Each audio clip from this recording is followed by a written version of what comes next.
preservados pela graça. É aqui que entram as testemunhas. Pode analisar em toda a história do ser humano. Queda é por os testamentos, o depoimento destas testemunhas. Tribulação, angústia, perseguição, nudez, fome, perigo e espada. Todas 7, porque em um julgamento as testemunhas não pertencem às partes, pertencem ao juiz. As testemunhas são os olhos e os ouvidos do juiz, e elas têm que dizer a verdade. Então essas 7 testemunhas entram aqui. Então, mesmo pela graça, o homem não tinha que se defender, porque aqui são testemunhas de acusação. E o que é que elas fazem? Diante do depoimento dela, a graça vem, mas não podem fazer nada. Vai separar Adão de Deus. Então Adão é separado, é destituído da graça, da glória de Deus. A igreja é fechada, o jardim é trancado, espada de fogo, querubins cercam o jardim para o homem não voltar. Porque as testemunhas acusaram, testificaram e diziam, erraram. Então afastaram Adão de Deus. E foram anos. Capítulo 6 do Gênesis, Paulo diz, Romanos 5,12, que o pecado entrou por um homem, e o pecado trouxe a morte, e a morte passou a todos, porque todos pecaram. Capítulo 6 do Gênesis, já está no todo. O pecado abundou, o pecado cresceu. Aí vem a morte, vem o pecado, porque o pecado trouxe a morte. E o promotor de acusação, o inferno, e pede a Deus uma nova audiência, porque o pecado aumentou. Aí vem o pecado, aí apresenta uma petição oficial. Aí capítulo 6 do Gênesis, Deus desce, olha o comportamento e diz, é verdade, as provas são consistentes, as testemunhas estão testificando, e é real, o coração do homem é má em todos os seus desígnios. Aí Deus diz, me arrependi de os haver feito, vou dar cabo, vou dar fim do homem por conta do pecado, porque todo o seu coração é má. Então Deus disse, vou acabar, vou destruí-lo, e resolveu, assinou. Quando Deus assina a destruição total, a graça vem, e a graça vem, e a Bíblia diz que Noé acha graça aos olhos de Deus. O pecado dizia, é o julgamento final, mas a graça dizia, dá mais oportunidade, protela o julgamento. Aí Deus protela, traz a justiça, o dilúvio vem, destrói, mas observa a diferença. No período de Lúcifer até Adão, só havia água, só havia treva, não tinha graça. Agora, do dilúvio para frente, o pecado vem, detona, as águas cobrem a terra de novo. Mas agora, em cima das águas, não tinha mais treva, tinha uma arca, sem remo, sem leme, sem vela, no controle de Deus, porque tinha ainda 7 adoradores preservados pela água, por Deus, pela graça, entre a terra e o céu. Capítulo 8 do Gênesis, Deus faz as águas baixarem, e pela segunda vez a terra volta a aparecer. Veja que é um recomeço. Aí capítulo 9, eu acho lindo o que Deus faz. Olha o que diz o capítulo 9, a coragem de Deus. Ele devolve ao homem todo o domínio de Adão de novo, o poder dos animais, de tudo, disse Deus, que tinha vida, estava ao domínio do homem. E toda Eva, e toda semente, e toda carne era para seu sustento. Deus recomeça, capítulo 11 do Gênesis. A geração de Noé perde o equilíbrio e desobedece a Deus. O pecado vem. Observe que desde o capítulo 3 do Gênesis não há mais culto coletivo de forma a registro, porque o pecado não deixava. Aí vem capítulo 11, estas testemunhas acusam a geração de Noé, pede uma petição, um julgamento. Capítulo 11, Deus desce, olhe, desceu, julgamento. Capítulo 3, capítulo 6, capítulo 11, ele desce. Quando observa, ele vê que o que as testemunhas disseram era real.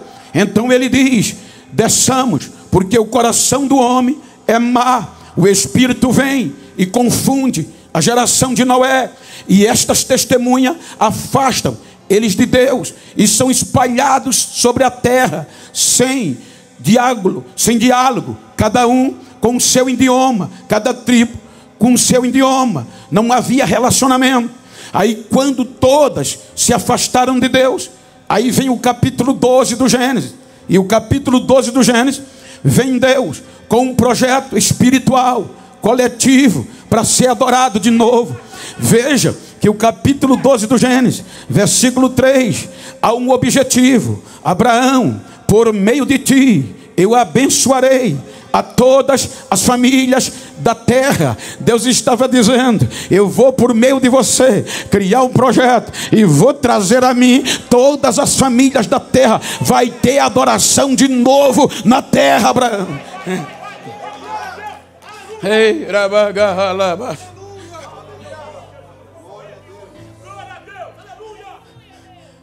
aí Deus, por meio de Abraão, gera Israel. Por meio de Jacó, Israel vai desabrochar no Egito. 430 anos Deus espera. A geração do Egito nasceu lá. A cultura egípcia, sem relacionamento com Deus. Veja que depois da morte dos patriarcas no Egito, não há registro de culto com Deus. Nem conhecer a Deus eles conheciam. Quando Deus vai tirá-los do Egito, Moisés pergunta: como eu vou dizer quem me enviou? Aí Deus diz: diga a eles que o eu sou me enviou a vós. Aí Deus vai, por meio das pragas no Egito, se apresenta o povo. Por meio dos milagres no Egito, o povo conhece Deus. Deus tira o povo do Egito, abre o mar, o povo passa. Aí agora o povo de Israel grita, o único povo eleito para adorar. E ele grita: o Senhor é o Deus que salva, o nosso Deus é o Deus que livra, e Ele é nossa bandeira. Agora Israel tem intimidade, mas precisava de uma aliança para ter adoração. Desde o Gênesis não tinha culto coletivo. Aí Deus, 3 meses no deserto, o povo chega na planície do Sinai.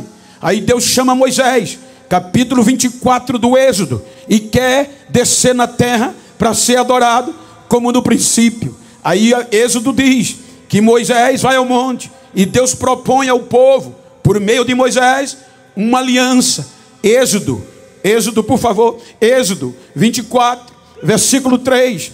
Moisés vem e diz ao povo o que Deus falou. Êxodo 24, 3. E quando Moisés diz ao povo, o povo responde que está disposto a obedecer a tudo. Veio, pois, Moisés e referiu ao povo todas as palavras do Senhor e todos os estatutos. Então todo o povo respondeu a uma voz e disse: tudo o que o Senhor falou, assim faremos. Então, a partir daqui, vai iniciar uma aliança de relacionamento entre Deus e o povo chamado Israel. A partir daqui vem o Êxodo. Aí há uma aliança com sangue de novilho que Moisés mata, e o sangue vai justificar Israel para poder Deus descer na terra. Quando termina o Êxodo, vem Levítico. Observem que no livro de Levítico, Deus vai fazer o quê? Mostrar ao povo os rituais de aproximação. Levítico começa, pastor Ricardo, com oferta, com holocausto, com sacrifício. Quando chega no capítulo 2, versículo 13 de Levítico, Deus quer se aproximar mais do povo. Por quê? Porque do Êxodo 25, ele formou um lugar. Lembra que o Éden de Adão foi destruído pelo pecado, o dilúvio devastou. Capítulo 25 do Êxodo, Deus disse: vou formar um lugar móvel para descer no meio de vós. Aí vem o tabernáculo. Deus trabalha 15 capítulos no livro do Êxodo para o tabernáculo ficar pronto. Capítulo 40 do Êxodo, versículo 33. Olha, desde o Gênesis isso não acontecia. O livro de Êxodo, capítulo 40, versículo 33, para nós lermos. Olha o que é que está escrito: levantou também o alto ao redor do tabernáculo e do altar e pendurou o reposteiro da porta do átrio. Assim Moisés acabou a obra. Versículo 34, a continuidade. Então, a nuvem cobriu a tenda da congregação, e a glória do Senhor encheu o tabernáculo. O tabernáculo agora, a glória cai de uma maneira tamanha que o versículo 35 diz que Moisés não podia entrar na tenda da congregação, porque a nuvem permanecia e a glória de Deus enchia o tabernáculo. Agora está Deus na terra de novo, habitando no meio de Israel e sendo adorado. Agora tem adoração, agora tem ligação entre serra e céu por meio de Israel. Aí vem Levítico capítulo 2, vai Deus dizer ao povo que quer mais aproximação. Capítulo 2 do Levítico, versículo 13. Aí Deus diz: a congregação de Levi, em todas as ofertas de manjares temperarás com sal. A tua oferta de manjares não deixarás faltar o sal da aliança do teu Deus em todas as tuas ofertas. Aqui Deus está dizendo: eu quero relacionamento duradouro, porque na época oriental o que acontecia? A aliança de sal.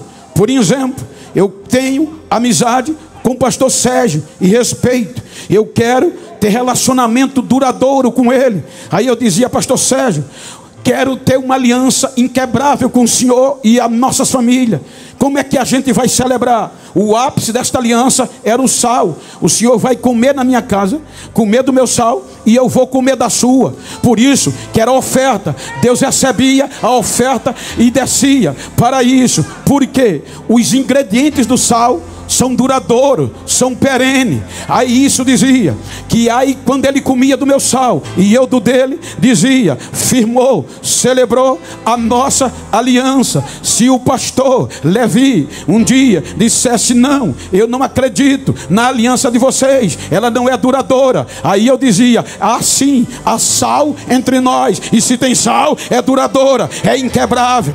Aí Deus faz aliança de sal, de intimidade com Israel. Agora chama Moisés e diz a Israel como ele deve se comportar, o que ele deve fazer.